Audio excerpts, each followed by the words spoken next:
আসসালামু আলাইকুম রহমতুল্লাহ। আমাদের দেশের গ্রামাঞ্চলে বিশেষ করে স্যালাইনকে একটা বড় ধরনের চিকিৎসার উপকরণ মনে করা হয়। যে একটা মানুষ দেখা গেল যে ফার্মেসিতে প্রেশার মাপাতে গেল, প্রেশার 120 ধরে নিল নর্মাল, তার 110 আছে। তখন ফার্মেসির দোকানদার তাকে বোঝানো শুরু করে যে আপনার তো প্রেশার কমে গেছে, আপনার মনে হয় যে একটা স্যালাইন দরকার। অথবা তারপরে জিজ্ঞাসা করা হয় আপনার কি মুখে রুচি আছে, বললো না রুচি কমে গেছে। আপনার কি একটু দুর্বলতা লাগতেছে? হ্যাঁ লাগতেছে। তার মানে কি সব কিছুই রোগীর মানে মিলে যাচ্ছে, এরকম একটা সিচুয়েশন। বাংলাদেশের সব মানুষেরই দুর্বল লাগে, গ্রামে বিশেষ করে মানুষের এটা একটা মানে মানে অজুহাতের মতো হয়ে দাঁড়িয়েছে। এতে যেটা হয় যে তখন ফার্মেসির দোকানদারটা বুঝতে পারে তা এই তো কেবল কাস্টমার পেয়ে গেছি, তখন বলে যে আপনার জন্য একটা ভালো মানের একটা স্যালাইন দিয়ে দিই, তাহলে দেখবেন যে এই দুর্বলতা কেটে গেছে। তখন কি করা হয় যে 100 টাকার একটা স্যালাইনকে আরও 20 টাকার ভিটামিন বি কমপ্লেক্স আর ভিটামিন সি এগুলোকে মিক্স করে আপনার শরীরের মধ্যে পুশ করে দেওয়া হলো।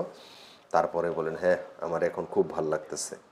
এটা তো ভালো লাগে না রে ভাই, স্যালাইনের মধ্যে পানি ছিল, আপনার শরীরে দিছে, একটু পরে শিশি হয়ে সেটা বেরোয় যাবে, কিছুই থাকবে না শরীরে।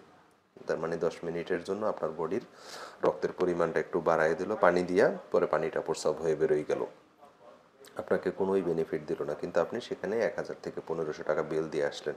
আপনি বুঝতেও পারলেন না যে ওইটি ফার্মেসির দোকানদার আপনার টাকাটা খসানোর জন্য আপনাকে শুধুমাত্র ওই স্যালাইন নামক পানিটা আপনার শরীরে পুশ করলো। আপনি ওই সেম পানিটা চাইলে মুখেও খেয়ে ফেলতে পারতেন, একই লাভ হতো। বিনা কিছুই না, একটু লবণ মিশিয়ে খেয়ে ফেললে একই পরিমাণ বেনিফিট আপনি পেতেন। কিন্তু সেটা না করে আপনি চিন্তা করলেন যে স্যালাইনের মাধ্যমে গেলে মনে হয় খুব উপকার হবে।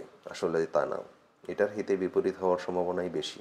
বিশেষ করে যাদের ক্ষেত্রে যার রক্তের পরিমাণ থাকে ধরেন 1 থেকে 2 লিটার বা 3 লিটার, ছোটো বাচ্চাদের ক্ষেত্রে, সেই সব মানুষের ক্ষেত্রে যদি এরকম আপনি 1 লিটার স্যালাইন দেন, শরীরের মধ্যে রক্তের পরিমাণ হঠাৎ করে বেড়ে গিয়ে তার লাংসের মধ্যে পানি জমে যেতে পারে, যেটাকে পালমোনারি ইডিমা বলে।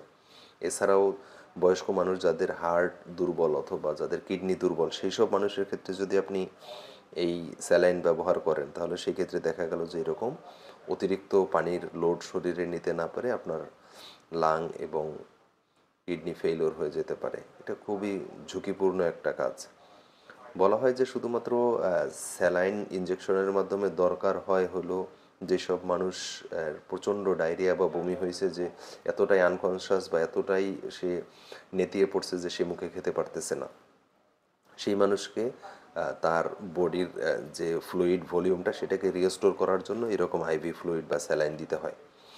আর আরেকটা কন্ডিশন হলো হাসপাতালে যে রোগী ভর্তি হয়, যার অপারেশন লাগবে অথবা অপারেশন হচ্ছে, যে মুখে খাওয়া নিষেধ, সেই রোগীর ক্ষেত্রে স্যালাইন দেওয়া দরকার। এছাড়া সুস্থ স্বাভাবিক মানুষ, আপনি হাঁটতে হাঁটতে ফার্মেসিতে গিয়ে হঠাৎ করে ফার্মেসির দোকানদার আপনাকে দুর্বল, মুখে রুচি নেই বলেও আপনাকে মানসিকভাবে মানে কাবু করে আপনার কাছ থেকে স্যালাইন দিয়ে নিল।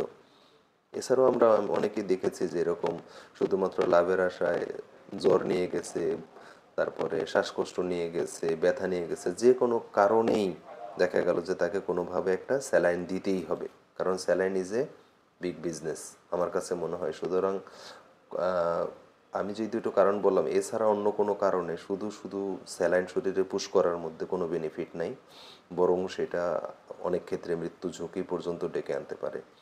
এই বিষয়টা সবাই সচেতন হবেন। আসসালামু আলাইকুম রহমতুল্লাহ।